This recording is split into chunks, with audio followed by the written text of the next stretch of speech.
Hi there! Today we're reviewing the Batman pop figure from the Robert Pattinson The Batman movie coming out this Friday, March 4th.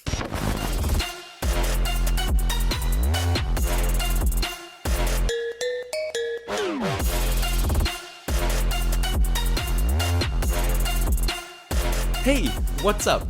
Okay, The Batman. I am excited for this movie. I didn't expect to be that excited for this movie, but just over time, for some reason, my hype has been built up for this movie, and that's all thanks to this little guy right here.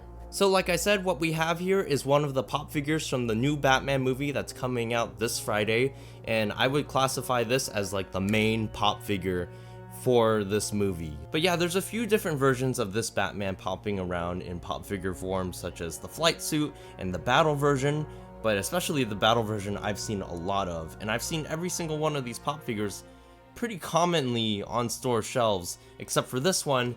This one I've only seen about once, and that's why I grabbed it here today, and that's why it's the only one that I have. But regarding the movie, I am exceptionally excited for this movie, because apparently it takes a lot of inspiration from the Arkhamverse, which is my favorite iteration of Batman, so I'm excited to see that on the big screen. And without any further hesitation, let's move on to the unboxing.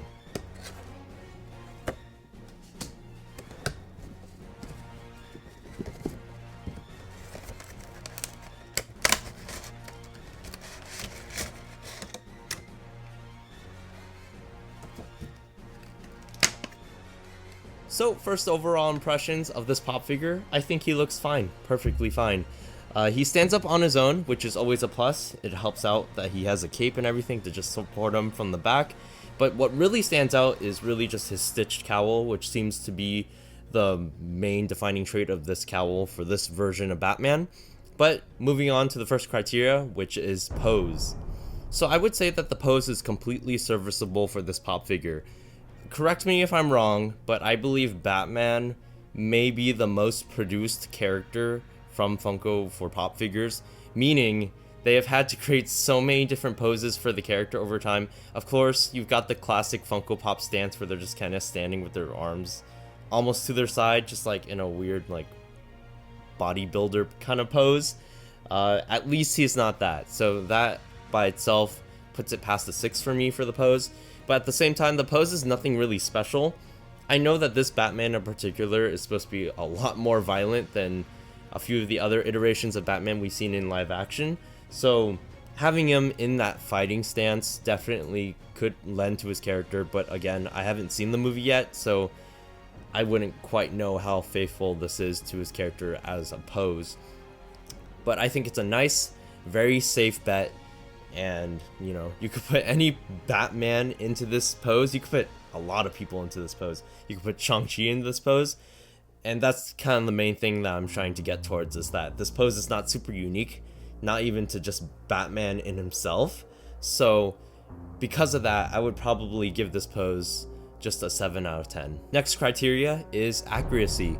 So for accuracy, on the outset, I think it looks fine. There's no overt issues with it, and like I said, it has the stitching on the cowl, which is kind of like a trademark for this version of Batman. That seems like it's almost like a homemade feel to his batsuit, and I really like that they got the logo correct for his batsuit, because I think that's something else that's very definitive for this version of Batman, where it's like his batsuit logo is kind of like cut in half where his chest is, and it kind of moves freely, very much like the Arkham Knight version of the Batsuit, which is something I really like. And then he's got his little gauntlets on his wrists, which is another good detail. Something else that I really notice about Robert Pattinson's Batman suit is it has those gauntlets, so that's good that it has that. The boots I'm not super sure about, because there's stripes of yellow on these boots for this pop figure, but when I see set photos and just posters and overall, I don't really see yellow down there, but at the same time, you can't really see his feet, or we just haven't seen his boots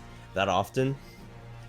Now, I think something else that kind of strikes me about this pop figure is the suit itself, the body of the suit. It's a very gray tone. It's a very obvious gray. While the cowl is a very deep, dark, inky black, the suit is a gray, almost like an unpainted gray. And I don't think that's accurate, because again, looking at photos of Robert Pattinson's Batman, I think his suit is all black. At least that's what I believe. But I think a huge weakness of this being a pop figure is that you really don't get a sense of the stature that this version of Batman has. Because when I first saw Robert Pattinson in the suit, the first thing I noticed is that he's a lot more slim than we've seen in other Batman, especially going from Ben Affleck, who is like kind of big and bulky and almost like puffy in his Batman suit, going to this Batman who's very slim and slender. That's what I noticed about him. His head is very round.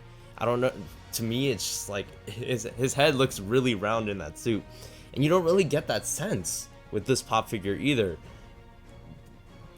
But again, it's kind of like a double-sided blade, because pop figures don't usually give off that kind of thing, because their bodies are usually one big thickness and their heads are obviously noticeably big and round already. So it's just the stylization, but at the same time I think it just kind of detracts from it, because if I told you that this was like a pop figure from Arkham Knight, from like Arkham Knight concept art or something like that, I think anyone would believe me. It's not like you would look at Ben Affleck's and be like, oh yeah, that's Ben Affleck's suit or something. Overall, I would say it's distinct enough to really say, you know, if you hold it, and especially with the stitching and everything, you could be like, that's Robert Pattinson's Batman. So I'm debating between a 7 and or 8. I'm going to give it a 7. I think it's very serviceable, just like the pose. It's nothing super special, because again, this could literally be any Batman figure. If I didn't have this box, like let's say I found this like just on the shelf with no box or anything like that, and I wasn't super aware of the Batman movie coming out, I wouldn't know this is from a Batman movie or this is a movie iteration of Batman. I'd be just like, it's just another Batman figure. And that means the overall score for this figure is about a 7 out of 10. It's just not distinct enough for me. It's serviceable. To me, like I said, this is the main Funko Pop for this movie. This is like the main one you're gonna have. This is like the vanilla model. Just for being that, it gets a little bit of points. And being accurate enough to be identifiable as Robert Pattinson's Batman, but not identifiable enough from afar to be like, that's definitively Robert Pattinson's Batman. That's why I think it's an average score of just like 7 out of 10. But yeah, thank you for sticking around with this video. It's a very short one. It's just a Funko Pop review. This is how I do my reviews. If you're new to the channel, you can check out my other Funko Pop reviews on the channel right there in the iCard. Like and subscribe if you enjoyed the content. I will be reviewing the new Batman movie next week after I watch it on Saturday. And overall, stay tuned, and I'll see you later. Bye.